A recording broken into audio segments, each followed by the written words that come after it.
This is Tom Fox. Welcome to a special 5-part podcast series on the fight to secure supply chains through cross-industry innovation. This podcast series is sponsored by Exiger. In this series, we will explore the ongoing efforts of Exiger to lead the discussion and enhancement of supply chain risk management. First, a word about Exiger's Supply Chain Explorer. Today, risk management professionals and procurement professionals are swamped.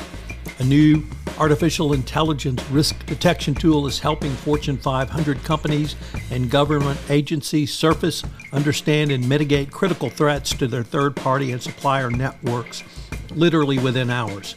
Introducing Supply Chain Explorer, a groundbreaking AI platform developed by Exiger, a leading global risk and compliance SaaS company.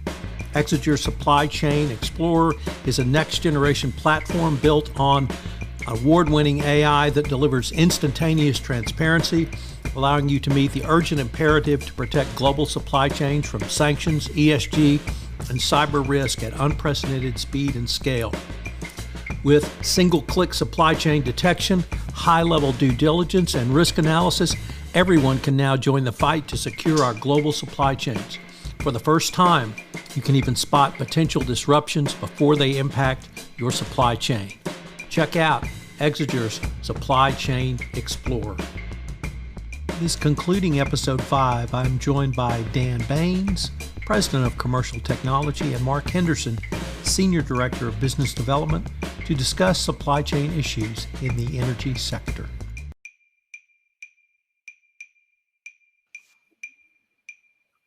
Hello, everyone. This is Tom Fox, back again for another episode in our 5-part series. And today I have with me Dan Baines and Mark Henderson, both with Exiger. And we are going to focus on the energy industry. So obviously, this is something I'm very interested in, having been a professional in that space for nearly 40 years. So gentlemen, first of all, welcome. And thank you so much for taking the time to visit with me today. Thank you very much, Tom. It's great to be on and really appreciate you having us. Thanks, Tom. Echoing Dan's thoughts. So great to talk with you today. Well, Mark, let me just follow up directly with you and then pitch it over to Dan. But Mark, what is your role at Exiger? So I am the global solution design lead here at Exiger. So I work across the Exiger commercial technology practice extensively with our energy clients around the deployment of Exiger's technology and service solutions to create scalable solutions for our clients that increase risk coverage and increase operational efficiency across their enterprise and risk management programs. So I have a technology-driven background. I'm based in Sydney, Australia, and work with a number of our Australian and global energy clients, and have been in the Asia-Pacific region for the last 10 years. Thanks, Tom. Dan? I am the president of commercial technology at Exiger. And so I manage a team of data scientists and solution architects, product managers, and delivery professionals that have various backgrounds, working with clients to deploy technology-enabled solutions, really focused on supply chain risk management and third-party risk management. And so I've done a lot in the energy space as well with our clients there. And I'm based in Exiger's New York office, although I have spent time with Mark Henderson out in Asia Pacific. I was out there for a few years running the region out there. So gentlemen, I find the energy space to be endlessly fascinating, both from the regulatory perspective, the compliance perspective, the operations perspective, and a wide variety of others. So we're going to get to geek out today in energy. So Mark, I wanted to start with you with some questions around cyber, and beginning with, why is energy currently so challenged in the supply chain risk management arena around cybersecurity, cyber attacks, or just cyber in general? Thanks, Tom, and looking forward to geeking out with you too on energy. So I think what we're seeing, and I think what the whole industry is seeing, is really a rise in the proliferation of attacks and high targeted nature of the energy industry. And that really comes down to the fact that energy as a whole is so widely entrenched across every facet of modern day life that creates some of the most deep and extensive and broad supply chain networks and ecosystems on the planet. And because they are so well entrenched, it makes them incredibly high targets for threat actors and malicious groups looking to cause harm across those supply chain ecosystems. And I think that comes back to the fact that because the energy industry and their ecosystems are so widely entrenched, any successful attack has the potential for an outsized negative effect that really has a domino effect that goes far and beyond the initially compromised entity. And in this heightened geopolitical climate that we find ourselves in at the moment, cybersecurity and attacks are front and center, and the level of attacks are really only increasing across the energy industry. So, Mark, let me follow up on that because hopefully I'm not overly sensitive when the energy industry gets into the public arena. But it seems to me that when an energy company does sustain a cyber attack, and it does become public, it generates huge amounts of publicity, whether that's from a national security angle, whether that's from a public inconvenience angle, whether it's from a perhaps cost angle. And Colonial Pipeline, I think, would be the biggest one so far that we know about. But is my perception that energy gets more attention when one of these becomes public? Or once again, is that just me being a little hypersensitive because I've worked in this space so long? I think it is definitely high profile. And I think that is because of those impacts that successful attacks can have within the energy sector. I think you've named the Colonial Pipeline as one, but if you look across some of the recent attacks in a variety of different countries, they all dominated the headlines either in those jurisdictions or on a global scale. So down here in Australia, we had the cyber attack on CS Energy last year, reportedly by Chinese hackers, that was essentially minutes away from causing millions of homes to lose power. And those kind of results and impacts, of course, generate headlines and generate scrutiny because it ripples across millions of consumers through one single successful attack. I think from a company and supply chain perspective, you look at the ARA attack, the Amsterdam, Rotterdam, Antwerp attack earlier this year that targeted oil facilities in Europe, and that caused chaos and carnage within those oil terminals. And that was at a time, obviously, of incredibly heightened geopolitical tension in Europe and on the globe. And it really had the potential to ramp up the rhetoric and escalate things further. So I think the energy industry has one of the highest public profile on the planet anyway, and has done for a number of years. And I think cyber as a more recent component of that is doubling down. And I think we'll only see that continue. And that's really reflected in how governments and legislators are responding to the energy industry and bolstering their cybersecurity programs through increased regulation, and that's creating drivers and change across the industry as well, Tom. Dan, let me change the focus just a little bit by posing to you, what do you see as some of the key drivers for change within the energy industry when it comes to both third-party and supply chain risk management around the issue of cyber? Yeah, sure. So there's a couple things happening there.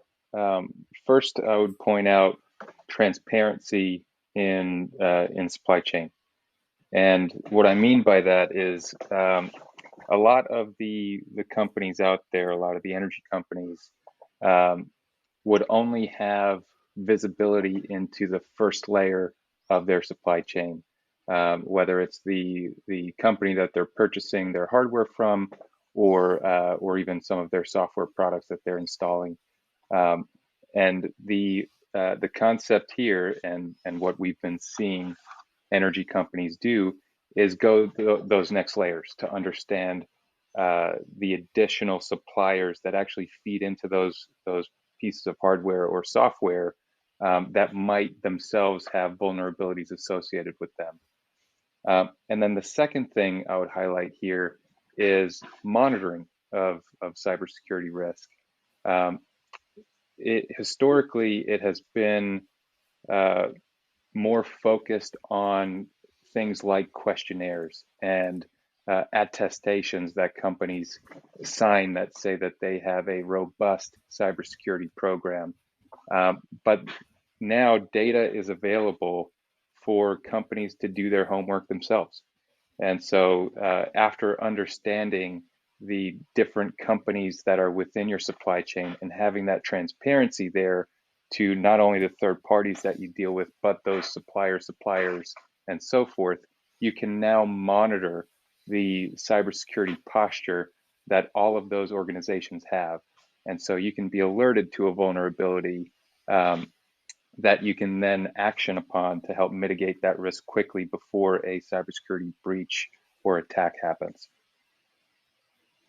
Mark, let me ask you, and perhaps even go into the weeds a little bit, but how much responsibility do you think, or would you counsel a client on, that an owner or a prime contractor push down to a counterparty in the energy space around cyber?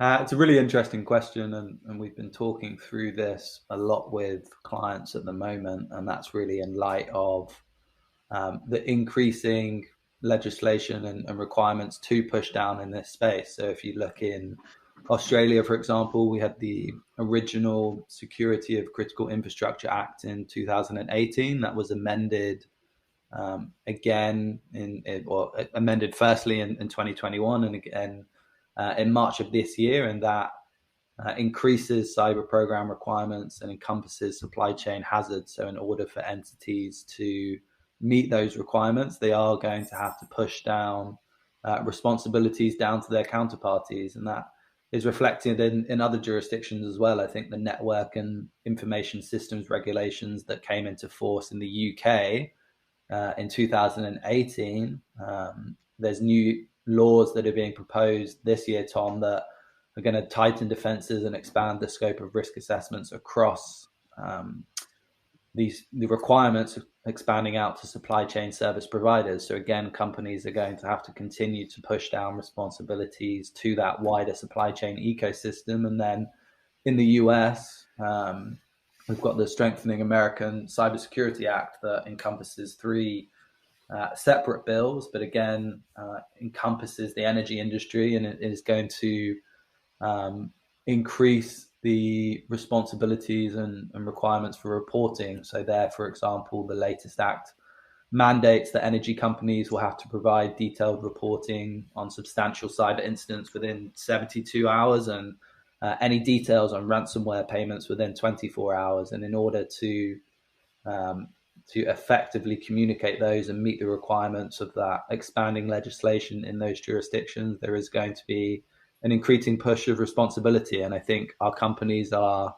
our clients are initially starting with those highly critical supply chain partnerships and ecosystem vendors, but those that are best in class are more rapidly identifying the right areas and increasing where they need to push out responsibility. And it leads to quite a collective dialogue, I think, at times, which is beneficial for the whole industry. If you go back to the points we made earlier on, that one successfully compromised entity can have a ripple effect across the supply chain. I think if the whole industry can move their standards and best practices forward together, then the whole industry is better equipped for successful defense, which is obviously the most important point at the end of the day. But hopefully that's useful, Tom. It certainly is. And Dan, what I really wanted to explore with you is, because of these increased moving of responsibilities and, frankly, interconnectedness in the supply chain and energy companies, does this perhaps present us with an opportunity from the commercial side to have obviously more knowledge by your contractor or plant owner into their first, second, third, perhaps fourth level supply chain partner, but also have a dialogue about efficiency and operations so that literally up and down the supply chain, you can have greater efficiency and greater resiliency. And it's kind of a long-winded way of saying this. Do these requirements from the either regulatory side of things or legal side of things, can they really help drive a commercial efficiency that perhaps we haven't seen before? I think they can. And that's a great question. I think that, well, it's a great way to look at those regulations as well, because I think that having those types of requirements in place and putting the responsibility on the companies to almost band together and share information does improve efficiency. And so I do believe that if the companies up and down the supply chain are banding together and presenting a cohesive cybersecurity posture and monitoring, that's going to shore up the controls that they have in place. Now, from an efficiency perspective as well, there's a lot of duplication of effort when it comes to these types of controls with, let's say, suppliers having to do the same type of control and showing that they have a certain control environment in place to a number of different third parties that they deal with. And so as the industry bands together in that sense, you save on the time of doing those things multiple times and really only having to do it one time for the entire ecosystem to understand what your profile is. And so I do think that it helps on both the efficiency side and then also on the control environment itself. Jamal, I'd like to now turn to something I think is on every industry's mind, which is Russian sanctions. And here, once again, because of the high profile nature of the energy industry and some very lucrative either joint ventures or other business ventures or even partnerships, the energy industry has had to respond in a very aggressive way to Russian sanctions. So, Dan, I really wanted to start with you and maybe how have you seen companies best respond to recent sanction matters or measures rather related to Russia and the ongoing Ukraine crisis?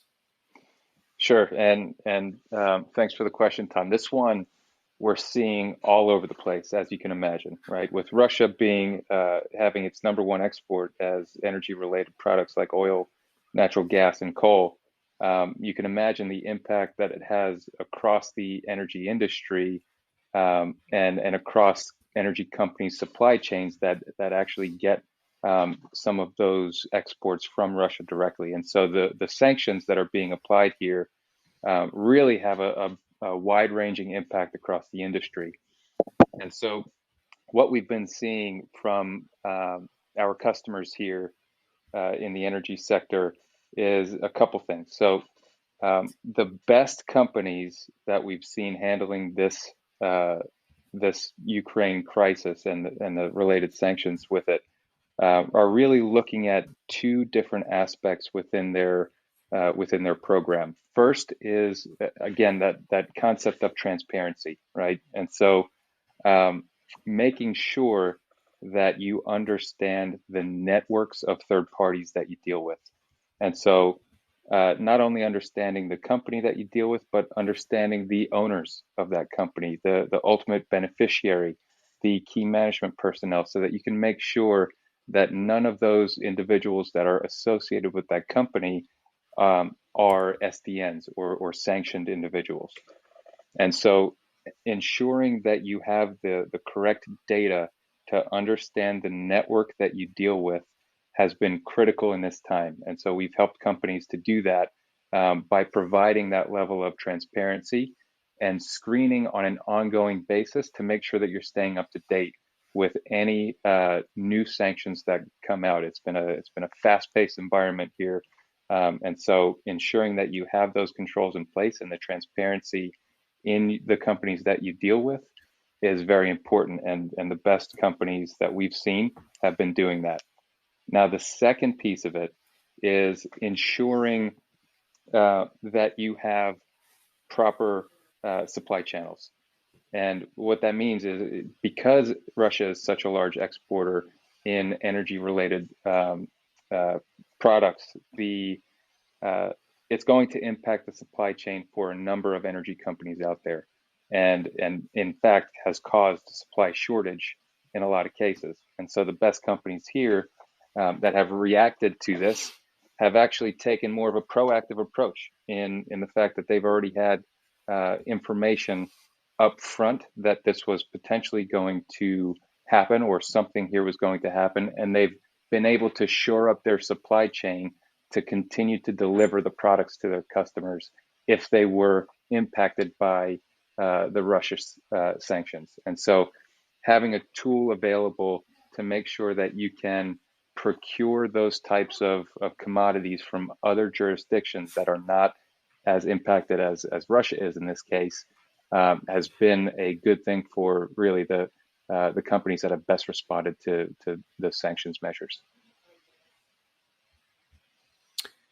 So, Mark, if I could turn to you, as I tried to articulate in the cybersecurity issue, and something I've been trying to advocate is that there is a business opportunity for U.S. energy producers to step in and fill in gaps caused by the lack or the shutdown of Russian energy, literally to countries around the world.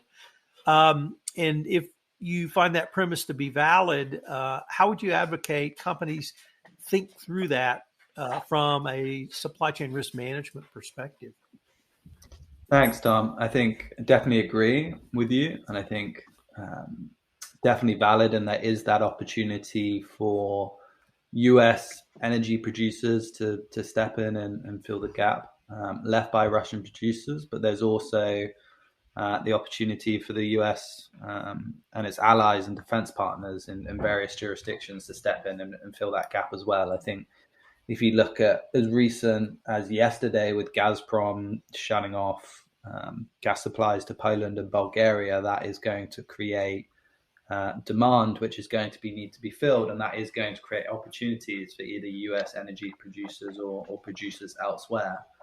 So definitely opportunities. I think that is going to be handled not only at the company level, but also require partnership at the government level in order to drive forward in these geopolitical times in the correct way. But I think it's also going to come back to increased scrutiny of the companies and producers that are stepping in to fill the void. I think we've seen instances in the past where companies and producers don't quite have as clean bill of health as they initially think in terms of their exposure to Russia. And if that work is not done now and ahead of time, then that is potentially going to create an obstacle to them stepping in to fill that gap if they are exposed in some way, shape or form across their supply chain to the very sanctioned producers or downstream within their supply chains that they're stepping in to fill the gap in the first place. So good governance when it comes to risk management is going to better allow them to step in and fill that gap. But I definitely do see that gap and an opportunity, Tom, for the energy producers. Gentlemen, let me change the focus again to perhaps the most ubiquitous three letters or buzzwords in business over the past 18 months or so, and that's ESG. ESG is very high profile within the energy space.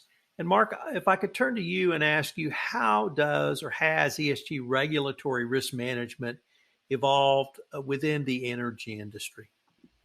Yeah, absolutely. So I spend a lot of my time in our sessions with clients focusing on exactly these issues. So we're seeing some interesting components around ESG in particular. I think obviously your listeners and everybody is very well aware that E has traditionally been probably the most focused on item within the acronym. But what we've seen globally with our client base, and this is reflected in the legislation of late, is that the S within ESG, the social issues, are rapidly becoming as important a focus area as environmental has traditionally been. So in the same way that we see consumers and companies and governments stop and pause about their commercial interactions with energy companies based on environmental issues, I think we're going to see in the future consumers, companies, and governments stop and pause based on social issues too,